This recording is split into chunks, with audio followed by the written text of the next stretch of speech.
بسم اللہ الرحمن الرحیم۔ مشکات شریف کا آج درس نمبر 5 ہے۔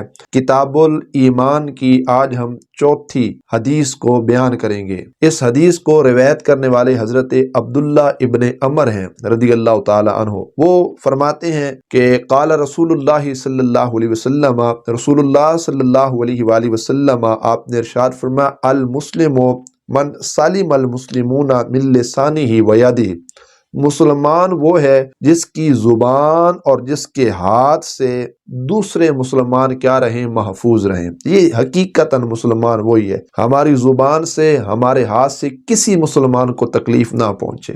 زبان سے تکلیف دینے کا مطلب کیا ہے؟ ہم کسی کی غیبت نہ کریں، ہم کسی کے عیبوں سے پردے نہ اٹھائیں، ہم کسی پر بہتان نہ باندھیں۔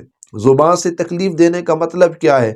ہماری زبان سے وہ کلمہ نہ نکلے جس سے کسی مسلمان کا دل دکھے، کسی مسلمان کو تکلیف پہنچے۔ اور یہ بات یاد رکھیے گا، زبان سے دیا ہوا زخم ایک ایسا زخم ہوتا ہے جو دل پہ وار کرتا ہے۔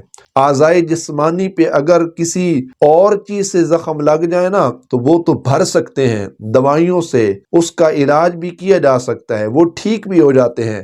لیکن اگر ہم نے اپنی زبان سے کسی مسلمان کو گالی دی، کسی کا عیب جو ہے اس سے ہم نے پردہ اٹھایا، کسی پر بہتان باندھا، ہماری زبان سے یہ نکلا ہوا کلمہ جو ہے وہ تیر بن کے اس کے دل کے اندر پیوست ہو جائے گا، اور اس زخم کو وہ شخص کبھی بھلا بھی نہیں سکتا۔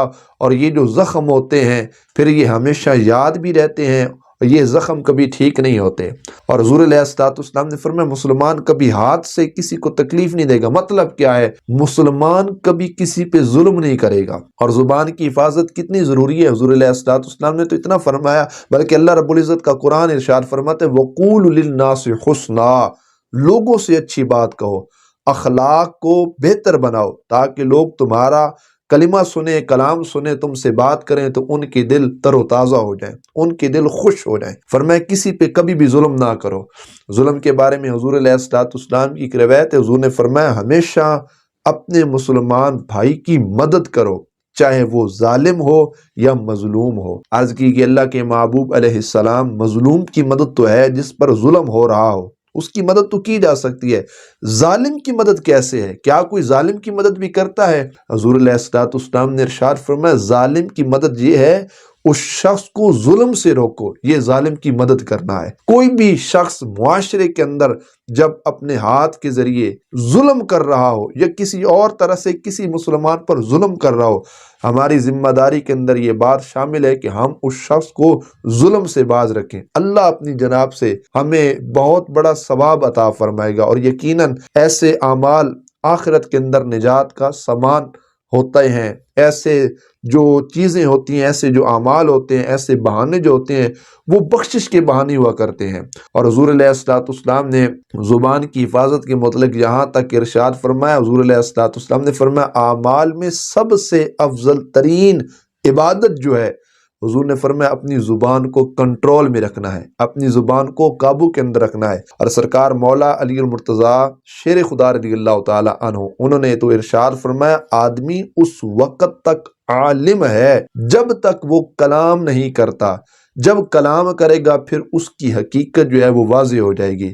یہ انسان کے معیار کا پتہ ہی زبان سے چلتا ہے نا۔ اور اما عائشہ صدیقہ طیبہ طاہرہ رضی اللہ تعالیٰ عنہ نے فرمایا لم یکن فاحشا ولا متفحشا، یہ کلمہ اما عائشہ نے حضور علیہ السلام کے لیے ارشاد فرمایا کہ حضور علیہ السلام وہ ہستی تھی لم یکن فاحشا ولا متفحشا، حضور علیہ السلام فحش گوئی نہیں فرمایا کرتے تھے، کبھی حضور نے اپنی زبان سے کسی کو گالی نہ دی، حضور ہمیشہ اخلاق سے بات کیا کرتے تھے۔ تو اللہ رب العزت ہم سب کو اپنی زبان کی حفاظت کی توفیق عطا فرمائے، اور اللہ رب العزت ہمیں یہ توفیق دے کہ ہم اپنے ہاتھوں کے ذریعے کبھی کسی مسلمان پہ ظلم نہ کریں۔ اللہ ہر قسم کے ظلم سے ہمیں بچائے، ظلم کرنے سے ہمیں بچائے۔ اور آگے کیا ارشاد فرمایا والمہاجر من ہاجر ما نہی اللہ عنہ، مہاجر وہ شخص ہوتا ہے جن چیزوں سے اللہ رب العزت جل جلالہ نے منع کیا ہے اس سے وہ شخص رک جائے۔ اگرچہ جو پہلی ہجرتیں تھیں جس طرح لوگ ہجرت کیا کرتے تھے، اب موجودہ زمانے میں وہ ہجرت تو نہیں ہے، لیکن اب مہاجر وہ شخص کہلائے گا کہ اللہ رب العزت یا اس کے پیارے حبیب علیہ السلام نے جن چیزوں سے منع کیا ہے اس سے باز رہا جائے، اس سے رکا جائے۔ اور آگے مسلم کی ایک روایت ہے کہ ایک شخص نے حضور علیہ السلام سے سوال کیا، مسلمان کون سا بہتر ہے، بھلائی پر ہے، خیر پر ہے؟ حضور علیہ السلام نے فرمایا، جس مسلمان سے دوسرے مسلمان زبان اور ہاتھ سے دوسرے مسلمان امن کے اندر رہیں، وہ شخص بھلائی پر ہے، وہی مسلمان بہت بہتر ہے۔ اللہ رب العزت حدیث پاک کا فیضان ہم سب کو نصیب فرمائے۔ وآخر دعوانا ان الحمد للہ رب العالمین۔